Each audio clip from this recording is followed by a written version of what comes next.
today to use you. All right, so past 2 weeks we've been working on what happens if I want to open up the guard and play a little bit. Let's go to open guard, let's try to sweep, let's try to attack. Today we're going to work on one of my favorite low guard passes. I like this a lot for gi, no gi, especially if the guy's playing real open. So if I'm here and Austin goes to that open guard type position here, like we've been working. I like this, because all we're going to do, we're going to put our foot up center, we're going to pop here, right? Now, we've worked before where we come and stand up and do all that fun stuff. Realize in no-gi, that's a lot riskier. If I'm no-gi and Austin's got good wrist grips and I stand up here, there's a lot of roly-poly stuff going to happen here that I'm not going to appreciate. So when I'm here, instead, all I'm going to do is pick a side. I'm going to posture up, break grips, and pick a side. I am always going to pass this way because I like to have my right hand as my operative hand. I'm going to come from the outside in, and I'm going to cup the top of Austin's knee. You'll hear me refer to this as the weave pass. I weave my hand in and out. Once I'm here, I'm going to post up on my feet, putting all my weight in my shoulder just below Austin's hip. So if Austin goes for that like scissor sweep open guard we were working last week, boom, he's here. Boom, I'm right here, cupping into that thigh, sprawling my legs back, dropping all my weight here. Now, in the gi, I'm going to reach up and grab a grip. No gi, I'm going to reach up and cup the head, so play your game. So if I'm here, I'm either going to grip or grip. I'm going to walk my feet past, putting my head through Austin's chest here. So my hand is controlling his legs, my left hand is going to control his head, my head is going to control his chest. So I'm here, Austin goes to open up for that scissor sweep, boom, I'm here. I cup, post, grab, walk past, here. The second my hips get past this top knee, I'm going to drive my bottom knee to the hip. My top hand is going to scoop the head, and I'm going to escape my hand out. Coming into side control. So for this side of the room to see it, Austin opens up, I weave my hand through. Gripping here, posting in, walking around, coming into side control. Just quick review for side control. My knees are wide. My bottom knee is next to his belt. My top knee wide and next to his head. This arm tucked into my hip. My shoulder, very generously, is going to put pressure right through his jawline. And this hand is dealer's choice. You can cup the hip or just come into traditional side control. Questions on this? I'm going to turn it this way in just a second. Questions on this? It's a basic pass, but it's simple but not easy. Because when Austin decides to fight back, this gets a lot harder. So I'm here. My hand comes in, and I sprawl all my weight on top of his feet. Head pressure. Walk in. My knee comes into the hip. I come inside. Settle my position. Questions on that? Biggest thing is that a couple mistakes I'm going to foresee here. Whenever you guys go to weave, a lot of you guys are going to post up and your weight's going to be way over the top of Austin. So I'm going to be here and my weight's going to be way up here. I want my shoulder in between his hip and his knee with all my pressure on the top of his legs. I'm trying to control those legs so that he can't open and go to butterfly, things of that nature. The other thing, make sure when I push my head into his chest, I'm flagging him out. Okay? Questions, comments, concerns? Again, any other questions? So I'm here, Austin goes to open. I weave my hand in. Cup the top of that leg. If you have pants, grab some pants. If not, don't worry about it. I sprawl my legs back, drop my weight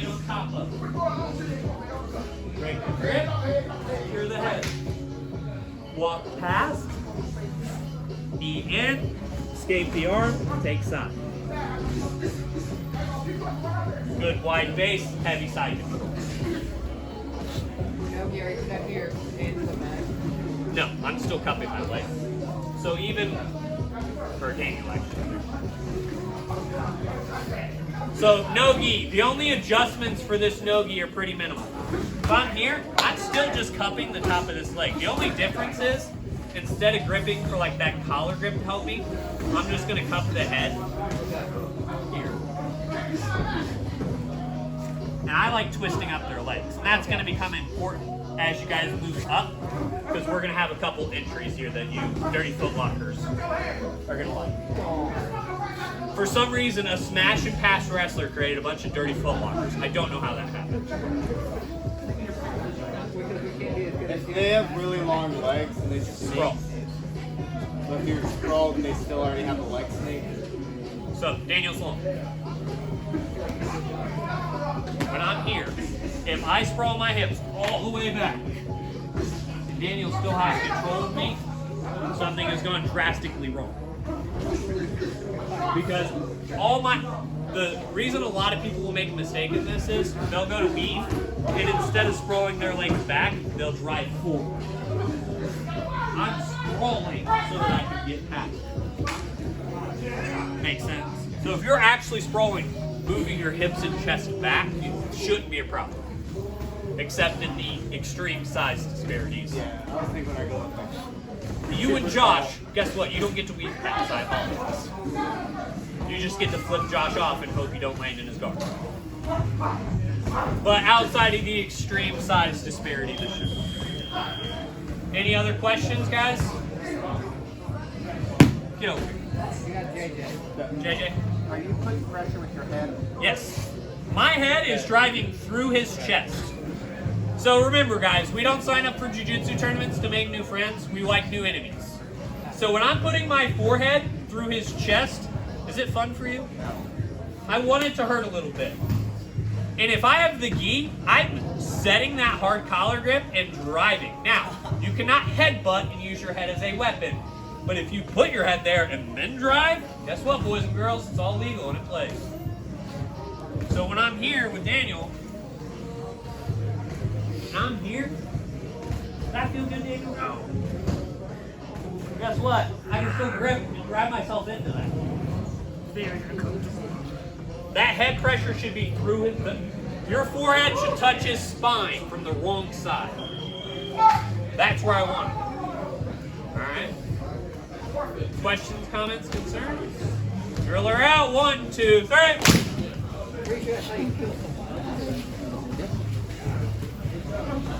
We're going to work under the assumption that Austin doesn't suck at jiu-jitsu. So let's all suspend disbelief real quick. Austin doesn't suck at jiu-jitsu, right? So he gets to his hip. I go here, I go to scroll here, and Austin starts to push my head away and get away from me. He's like, hey, I don't appreciate what's happening here. So I'm here and he starts to push my head down. All we're going to do, walk backside.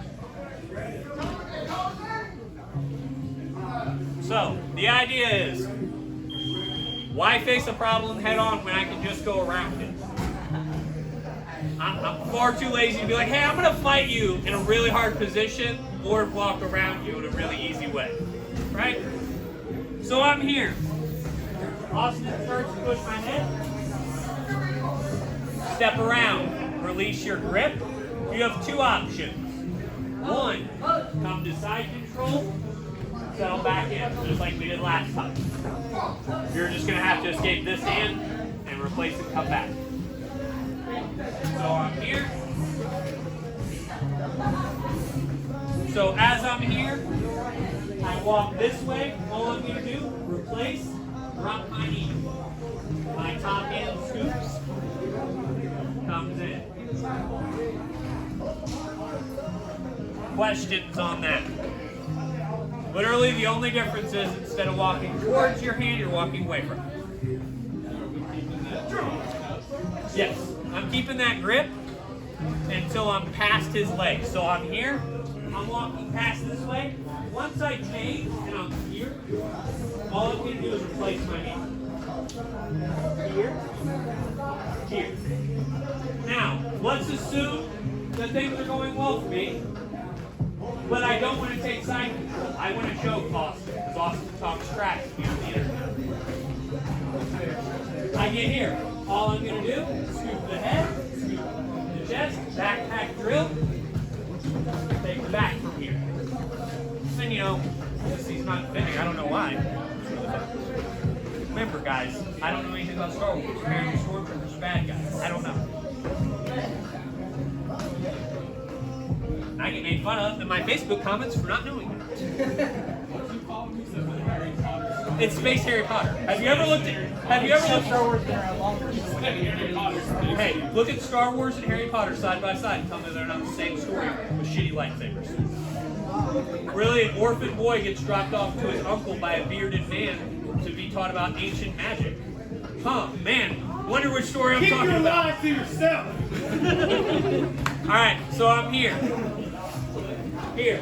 Things are going well. He starts to push my head. I don't like that. Walk to the other side. Legs. Boom.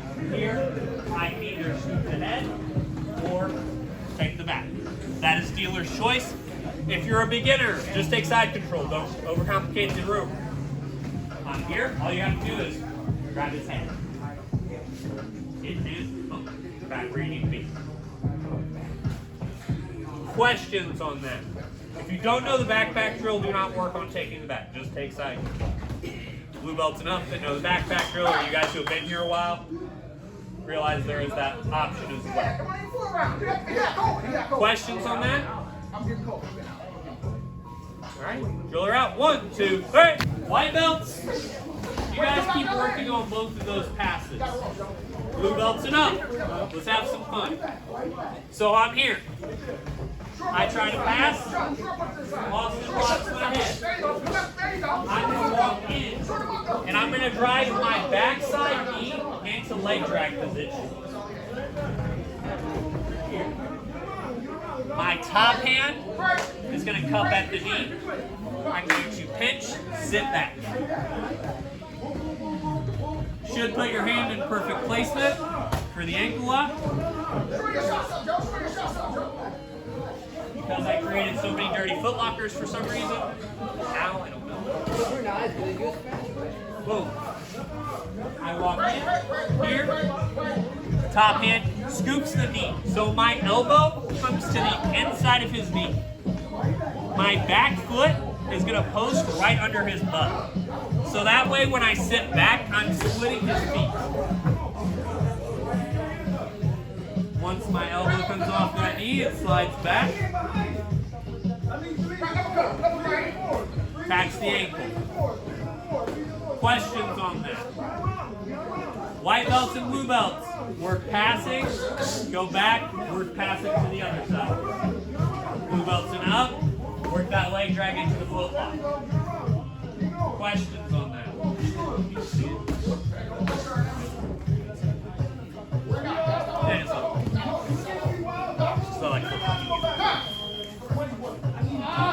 Boom, I'm here. I'm passing. He pushes. I'm going to come in. Driving my foot in. Catching his hip. Top hand pulls the knee in. Here. Coming to my opposite hip. Hand comes in. Is that so during my fight because of how you're dipping that knee because you don't have to lock the blade right there? Yeah, I'm not attacking. I'm open. So this would be similar to a guard pass. Now, if I start to torque his heel, now I'm attacking the knee. Cupping the knee in truth. Okay. Right. Here, attack the foot. If you got, depending on the tournament setup, you guys can reap. It just depends on the tournament. That's why I'm showing this with a pinch knee. Alright? Big details on this one. Pinch the knees, attack at the ankle, drive the hips forward. And remember guys, one of the more important rules of foot locks. Tickling's not illegal, it's just frowned upon. I'm glad I got out of there before that happened. Just because it's fun to mess with grown men. He's like, what the Oh, you get me or something. If you get someone to tackle, because I've done it. So in training, I've made people tackle. And in tournaments, I've done it just to mess with people. What did you do? The purple belt, You didn't what? it was at an ego. I was in mount, and the guy was like real shielded up, so I went under his arm and was like, wiggle, wiggle, wiggle. He laughed, I laughed, nothing happened. But it was funny. Alright, any other questions on that? Good. Alright, white belts, drill the first side, then back side. Blue belts it up. Drill that foot lock. 1, 2, 3.